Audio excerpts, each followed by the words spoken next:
for College show, college football preview, sponsored by Viva Tequila Seltzers. And we are back. We are back for the last week of the college football regular season. Listen, it ain't over yet because we have, of course, conference championships, and then we have bowl season, which we make tons of bank roll after roll. So let's get into the chat. Let's talk it up. Let's chop it up for a little bit of college football today. But we are here to talk not only one game that I have today, which is a big one, and you see the hat that I'm wearing, so that alludes you to where I'm going with this one. I'm going to give you a few Saturday plays as well. Got 5 games, 6 plays, and let's just jump this off. Right off the get before kickoff, we're going to be talking about what is called, or at least the artist formerly known as the Civil War. I don't know what they call it now, the rivalry, whatever. It is Oregon State. It is Oregon. This game does kick off 8:30 p.m. Eastern Standard Time here tonight. And I'm going to be riding with the Ducks, quack, quack, all the way into the college football playoff. Let's go Oregon here. Let me tell you what's going on with this team. Oregon coming off a 10-1 straight up 8-2-1 ATS season, 5-game winning streak going into this game since their road loss versus Washington. Oregon State, on the other hand, coming off a short loss themselves versus Washington, 22-20, plus 45 net yards, minus 3 turnover ratios was a deciding factor. They don't lose at home, but guess what? They did in that game. Now you got to look at Oregon State. Historically, has been a great team at home, 17-2 straight up an ATS record. However, when they get on the road, very different story. They do have a plus 8 turnover point differential, plus 76 net yard average, plus 3 turnover ratio on the road this season. But in those road games, who did they play? They really played a bunch of lackluster nobodies. We're talking about San Jose State, Washington State, Cal, or Arizona and Colorado on the road. In that game sample, they were 3-2 straight up, 2-3 ATS, 1-3 ATS in conference games on the road, and they're 4-9 ATS in conference games in their last 13 road games. Now we got to look at Oregon, strong at home, right? Plus 37 point differential, plus 290 net yard average, plus 3 turnover ratio at home this season. And they're 9-3 ATS as a home favorite under Dan Lanning, 6-2 ATS as a double-digit favorite under Dan Lanning as well. So Dan Lanning doesn't let us foot off the gas pedal as a double-digit favorite ever, as you can tell by these stats. Last season, Oregon lost to Oregon State on the road, 38-34, 3-point road favorites in that game. But look at the box score when you break down this, okay? Bo Nix was playing hurt that game. He had a bad ankle, so that really made that team one-dimensional. So they were trying to rely a little bit more on the passing game instead of relying on Bo Nix's feet. In an Oregon offense, that really doesn't work. He had minus 5 rushing yards in that game to give you an idea on that one. Now you got to look at then Oregon was up 31-10 in that game, regardless of the Bo Nix injury in the third quarter. Fourth quarter, they fumbled a punt inside their own territory, taking it down to the 2, I believe. So Oregon State, all they had to do was punch that in. That's 7 right there. And then they went went for it on a 4th and 1 on their own 28. Did not get the conversion. Oregon State scored on that one. And then they had it at the Oregon State 3 to win the football game, and they didn't get it there. So 3 possessions, 3 turnovers on downs, and it resulted in 14 OSU points. Now, Oregon will not let up here. I just don't think they will. Dan Lanning comes back with revenge, and he comes back hard. He comes back swinging. They are playing for their college football playoff lives. They're trying to build a resume. I don't think they let their foot off the gas pedal here. I think they get it done. This is not a flat spot, in my opinion. This is not a look ahead because this isn't a rivalry. This is an Oregon State team that beat them last year, and they don't want the repeat to happen this year. The line tells the story here. They were minus 3-point favorites last season on the road. Now they are sitting here at 13.5, 14, and the line is going that way. So I'm telling you, this is Oregon all day long. And I'm going to take this team I think this is going to be, if this team makes the playoff, this is a team to be reckoned with here. I'm telling you, defensively, offensively, they fit the perfect element of winning a college football playoff. I think Georgia does as well. But this is a team to be reckoned with. I think they get it done here. Give me Oregon here, minus 13.5. Not a 1, not a 2, but a 3-unit banger, baby. Let's go. Let's get it right here on a beautiful Friday night. And let's get to the chat here and make sure I recognize a couple of Case later in the chat. Bang, bang, bang. Give him a couple gunshots on that one. We have Bob the Candyman Can in the chat, riding with a gun, alone, no Shark. Listen, Shark's on vacation. We talked last night about the schedule, so he's taking a little break, but I don't live on breaks. I live on driving. I live on grinding. I live on capping for you motherfuckers out there because this is what I do. Detroit Gator says the gun. Getting it done here. Let's get it with the Ducks here. And up LBCC says Bo Nix Heisman. I can't disagree with you. I think this game is a staple, and I think the game against Washington will be a bigger staple for them. You have Penix versus Nix, and Nix is going to get the revenge on this one for sure. Is this his 8th year? He's my age, I think. I think he's in his 40s. I don't know. Bo Nix he did 4 years with Auburn. He's going to do 4 with Oregon. And maybe he does another 4 with Notre Dame. I don't know. I don't know how eligibility works in college. They just want to keep these kids as long as possible. Ask KJ Jefferson that one as well. He played awful today. Let's go to the next game on the board here. We're talking a little Mountain West action on this one. San Jose State playing UNLV. This should be a good game here. 3 p.m. This game tips off on Saturday. And I'm going to be rolling with San Jose State here. I think this is a perfect spot for them. Let me tell you why. San Jose State 6-5 straight up, 7-3-1 ATS this season and a 5-game win streak after starting the season 1-5. This team has made major turnarounds halfway through the season. But when you look at UNLV, one of the best covering teams in the country, 10-1 ATS this season, 9-2 straight up, sitting in a position to win the Mountain West, going into the Mountain West championship game right now. Now you got San Jose State. Like I said, they started the season 1-5 straight up, but they were 3-3 ATS in that run. But their schedule was absolutely brutal to start the season. Battle-tested team all the way through. USC, Oregon State, Cal Poly. They did win that game versus Cal Poly. Then they had to play Toledo. Toledo's a MAC team, right? Bad team, but they are the best of the bad in the MAC. They are a really good team. And then they played Air Force. Air Force, very strong team in the Mountain West, and they played Boise. Those are the teams that they had to play in the beginning of their schedule. Then once they got past that point, you started to see what San Jose State was, a battle-tested team that can win football games. Since their rocket start, they've won their last 5 by 2 possessions or more, and in their last 4 games, they have a plus 23 point differential, plus 46 net yard average, and a plus 2 turnover ratio. That's what turning around a season is for the San Jose State team. UNLV has some good numbers at home, but they haven't faced anybody to the caliber of San Jose State. They faced Bryant, Vanderbilt, Hawaii, Colorado State, and Wyoming, all at home. That's their schedule at home. So when you look at these numbers that you get from UNLV at home, it really doesn't correlate to being a successful home team. I think, quite frankly, UNLV has had a very easy schedule compared to San Jose State.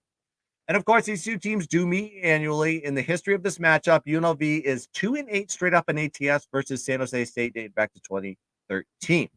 So while UNLV has had a tremendous season under their new head coach, they've done very well. They're sitting in a position that they could be in the Mountain West Championship. However, San Jose State is more battle tested, and I think they are the better team altogether. And seeing them sitting here as a plus 2.5 dog versus UNLV is an insult to them, a chip on their shoulder. I think San Jose State gets it done here, not only covers this spread, but wins the game outright. That's why I'm splitting this up as a 3-unit play.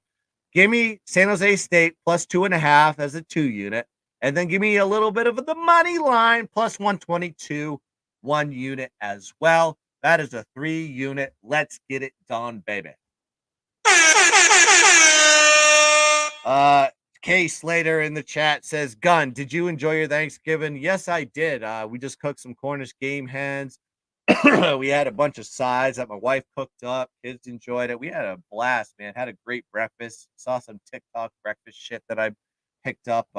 Some sausage fritters or something like that. They're absolutely excellent. Had some leftovers today. It's awesome.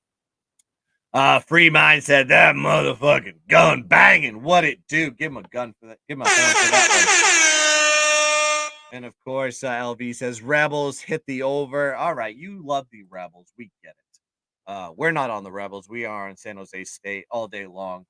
Tomorrow, let's get it done. But LVC says going with you, gun. Let's go. All right, let's go to the next play on the board. We are firing plays left and right because I want to enjoy this Civil War game coming up, the one that formerly known as Civil War. Let's go to JMU versus Coastal Carolina on this one. JMU sitting here as a 9-point favorite on this one versus Coastal Carolina. And guess what? I'm going to be riding with the dog on this one. Coastal Carolina +9. Let me tell you why. JMU coming off a loss last week. Killing their undefeated season to App State, 26-23, +16 net yard for the game, 10-1 straight up, 7-4 against the spread this season for the Dukes. Coastal Carolina coming off a loss themselves versus Army, 28-21, +19 net yards for the game, +1 turnover ratio on the road. But they are 7-4 straight up, 8-3 ATS this year, so they've been a very good covering team up to that point. But when you look at Coastal Carolina, they are pass first offense, 268 yards per game this season. They're ranked 38th in the country, 8.2 yards per attempt, ranked 31st in the country in the passing game, 66.7 pass completion rate. But when you look at JMU's weakness, what is it against the passing game? They give up 280 yards per game passing to their opponents, which is ranked 126 in the country, near the bottom. But they only give up 7 yards per attempt, which is ranked 46th in the country in that regard. So what they're doing is you have a lot of quick passes going against JMU because JMU has one of the best defensive fronts in the country, and they can get to the quarterback. They have 11.8% sack rate this season. But you're able to get open opportunities here with the coverage that is lacking for JMU. Now, JMU is a passing team themselves. McLeod is having a tremendous year for them. 288 yards per game passing, 356 yards passing this in the last 4 games per game. But JMU has also got a +10 point differential, +111 net yard average on the road. But they've only played some really weak opponents, okay? They played UVA. UVA is got 2 wins this season, maybe 3. They played Troy. Troy's, a decent Sun Belt team. Utah State. You saw Utah State on TV right now. They only have 5 wins. Marshall, and then they play Georgia State. Those are their road games this season. They only have a +10 point differential. That is not good here. That just tells you that JMU is not a road team. Carolina on the other side. We went back to the passing game on this one. With JMU puts up 288 yards per game in the passing. Coastal Carolina can defend the pass very well. They only give up 201 yards passing to their opponents, but they only give up 114 yards per game passing in their last 4 games. So they've actually picked up the passing defense as of late. They're also they held a good passing team like Texas State, for example, a team that averages 264 yards per game passing to only 81 yards per game, 81 yards passing in the game that they played against Texas State. And that was at home. Now you got to look at this one.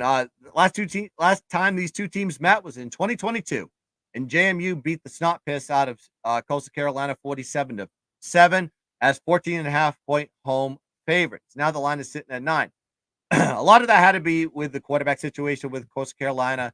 Grayson McCall was not in that game when they played JMU, which was at the tail end of the season. And JMU was kind of on a 3-game losing streak when they had to play Coastal Carolina. They played them at home. Coastal Carolina, doesn't play well on the road. Coastal Carolina actually excels at home, especially as a dog. They are 5-0 ATS as a home dog dating back to 2020. They are not a home dog very often, but when they are, you have to tail them. High motivational spot here for Coastal Carolina because they're playing for a spot in the Sun Belt Conference Championship. They have to win this game. Win and they're in. JMU, while they are leading the Sun Belt, aren't eligible to play in this game. They're not eligible to play in bowls. They try to put in an appeal. That got denied. And they can't play in conference championship games. So this is just a one-off game for them. They did lose their undefeated season versus App State. Kind of no motivational spot here. What are they looking for here? Are they just trying to finish the season off strong? They're not going to be playing in any bowls. They're not going to be playing in conference championship. However, Coastal Carolina has the opportunity. They're sitting here at +9. They're getting a shorter line this season than they did the last. I think Coastal Carolina gets it done here. I'm going to take the +9 here with a 2-unit special. Give me Coastal Carolina +9, 2-unit play for me. Baby. Let's go into our next game on the board. This feels a little bit like a Saturday morning with guns, but I don't have Mikey to fire off what his thoughts are on games. However, we are going to the next game on the board here. It's Jacksonville State and New Mexico State, another P5 or not, what do you call it? The G5 league type of game. But I like Jackson State in this one, especially versus New Mexico State with nothing to play for. This game does kick off at 4 p.m. tomorrow. Let's go Jacksonville State to finish the season off strong, regardless of their bowl situation. Jacksonville State coming off in this season really strong in their first year in the FBS, 8-3 straight up, 8-2-1 ATS, coming off a home win versus the worst of the worst betting teams in the country. Louisiana Tech 56-17, dominating them in every which way with a +359 net yard average. New Mexico coming off a huge win for them, right? They beat Auburn 31-10, absolutely smoked them as a 25-point road dog. I mean, just killed them. Embarrassing for Auburn. And they clinched themselves a playoff spot already, even before that game, to play in the Conference USA champion. They are 8-3 straight up, 9-2 ATS this season. New Mexico State run first offense. They average 6 yards per carry this season, 205 rushing yards per game. But that's with quarterback Pavea. I don't know if Pavea is going to be playing this game with nothing to play for. We'll see about that one. Jacksonville, strong against the run, right? They hold their opponents to 2.7 yards per carry, 2.9 yards per carry on the road. And in their last 4 games, they've held their opponents to an average of 63 yards per game and 2.1 yards per carry. So they're very consistent to hold their opponents in the running game. And if that they can hold the running game versus this New Mexico State offense, they are going to murder this team. Then you got to look for the motivation. I said the motivational factor comes key with a lot of these last game of the season situations. New Mexico State's motivation is very limited because they've already clinched a spot in the Conference USA championship. They're focused on getting healthy for that game because they have a running back Watkins is hurt. The quarterback Diego Pavea has been questionable week after week after week. I think they may not play him in this game if they do. I don't know why. Whether or not he plays, he's not going to be 100% in that game, and especially a team that can defend the run like Jacksonville State can. Jacksonville State's got a chip on their shoulder for this game as well. That's the motivation for them. They're not going to be getting to a bowl. They're going to want to finish the season strong, and this is considered their bowl game. And I guess you could say the same thing about JMU, but JMU's been in the league, been in the FBS for a while, so I don't think this is going to be considered a bowl game for them. Whereas Jacksonville State, first year in the league, they're going to want to make a defining stance with the NCAA that says, listen, you got to take away this rule of keeping teams out of bowls. So with all that being said, I just think this is a huge advantage here for Jacksonville State, especially when you're seeing them as favored versus the team that is going to be in the Conference USA Championship in the next game. I think Jacksonville State can stop the run. They play well versus what New Mexico State does well. And it's just and then, New Mexico State just has a bigger game on deck, whereas Jacksonville State just wants to finish the game this season strong. So give me Jacksonville State here, -2.5, 2.5 unit play for me on this one. Jacksonville State. That game does kick off 4 p.m. Eastern Standard Time. Back to the chat. Nasty Nate in the chat says New Mexico State smashes. All right, you say it. I don't. My boys just smacked Auburn. This is where it is the best opportunity to fade your team because of the sandwich situation that is going on with New Mexico State. They have a bigger game on deck. That's the game they're preparing for. They're not preparing for this Jacksonville State team. They don't even want to play this Jacksonville State team. It doesn't even matter if they lose that game versus Jacksonville State. Jacksonville State is going to show up in that game. Mark my words. And then you can also hit me up in the DMs if I'm wrong. But I just think Jacksonville State is more motivated than New Mexico State for that game. All right, let's go to the next game on the board here. Let's play a little late night degenerate special action, right? Let's get into the nitty gritty. Let's go into the Mountain West once again. I'm playing a lot of these dirty games because, quite frankly, that's where I live. I live in the mud. I love the mud plays. I love the dirt plays. I love the gritty teams. And Fresno State is going on the road to go play San Diego State. This game does tip off 10:30 p.m. Eastern Standard Time. One of the last games on the board in the regular season, and it's also the last game for Brady Hoke. Brady Hoke is retiring after this game, so it's also the Brady Hoke retirement game. When you look at these two teams, you got to look at Fresno State, right? Fresno State 8-3 straight up, 4-7 ATS though. However, and they're off back-to-back losses versus San Jose State and New Mexico, getting dominated in the net yards in both those games. So what you have is a Fresno State Bulldogs team that is showing their true colors. They're starting to regress, and they're regressing at the wrong time, late in the season. You want to regress. You want to start bad and move up if you're a G5 team. But San Diego State, while they've lost 4 straight, 8 out of the last 9 games, are 3-8 straight up, 6-5 ATS this year. So they are actually covering spreads, but they're not winning games. Fresno State 4-3 straight up versus conference opponents this season with a 0-point differential, minus 76 net yard average versus conference opponents. So Fresno State, while they've won 8 games, they haven't done well in conference play. They've had a weaker schedule when it comes to the non-conference stuff, right? San Diego State on the other side has a minus 9-point differential, but a minus 83 net yard average. So what does that tell you? It tells you that one side's getting a little bit more lucky than the other. So the overvalue portion is going towards the Bulldogs. So number-wise, if you look at these two teams, they're only spread apart by what? 7 yards a game? That's it. So I think this game is going to be a lot closer than people think. Also, it's a 2x revenge game here for San Diego State. They lost to Fresno State on the road 32-28 as 10-point road dogs last season. And they're 30. They lost 30-20 in 2021 as 1-point home dogs. So you have a team that's got revenge. They have the Brady Hoke factor in there as well because he's going to retire after this game. So I think this team is going to play up to its highest potential here at home for their coach. And I really think that Fresno State really has nothing to play for. They're not going to be in the Mountain West Championship like they were last year. They're on the road. They're playing a team that sucks on earth at 3-8. And you have a team, and they're going against a team that's just super high motivated here. And the line is super, super low here for a San Diego State team that has lost 8 out of the last 9 games. I got to be taking San Diego State on this one, and I'm going to take it at plus 5.5. That's the line I get. I think this number is going to drop by the time it gets to game time because I just think that Fresno State really is not going to play to its highest level here. And you kind of saw it the last 2 games.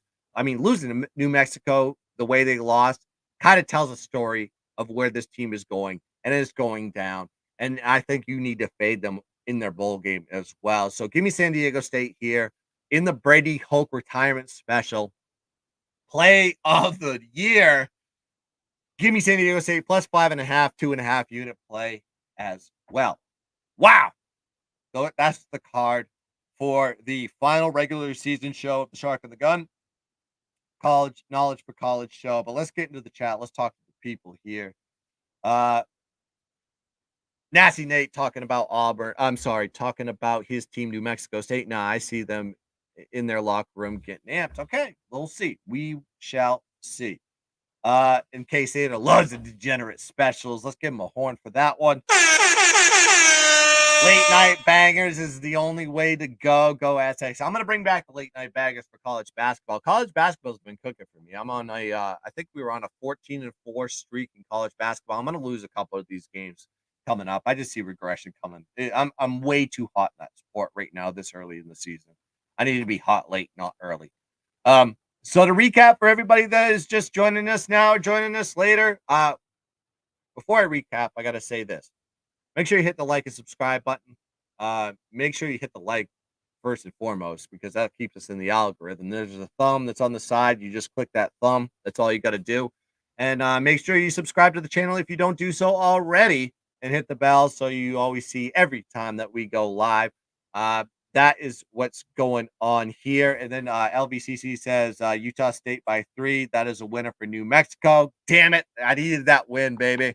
Let's go. So if you've been following with my Slack plays today, that makes me 2-2. I'm waiting on this one right here to make me. This is the biggest play I have on the board today. Let's go Oregon. Game does tip off at 8:30, but like I digress. I got a little bit distracted there. Make sure you hit the like, hit the subscribe, and make sure you join all the content that is on this channel. We're gonna bring college basketball here soon. I'm gonna do a show daily, maybe late night bangers type of situation.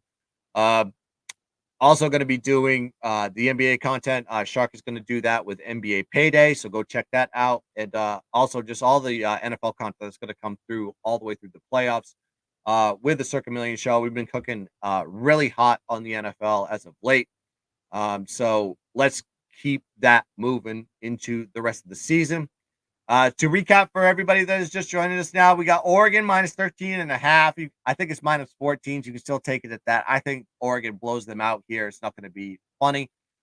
Plus 3. That's going to be a 3-unit special. And then we have San Jose State plus 2.5, 2 units. San Jose State money line plus 122 for 1 unit. Coastal Carolina plus 9, 2 units. Jacksonville State minus 2.5 for 2.5 units. And of course, to finish it off with late night degenerate special, Brady Hoke retirement game of the year. San Jose State plus 5.5 plus 2.5 unit play for me. Those are the plays that pay. Let's sweep the board. Let's cash some tickets today.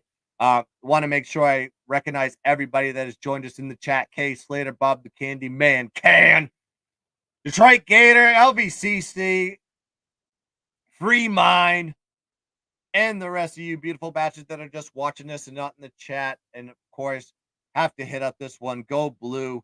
Detroit Gator loves it today.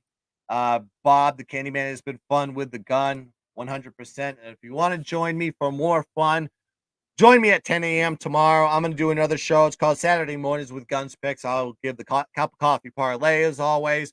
I will give a couple more plays as well. I'm going to look at more of the board here tonight to try to sneak in 2 or 3 more plays. And of course, I'll be joined with Mikey M and Connor Mack.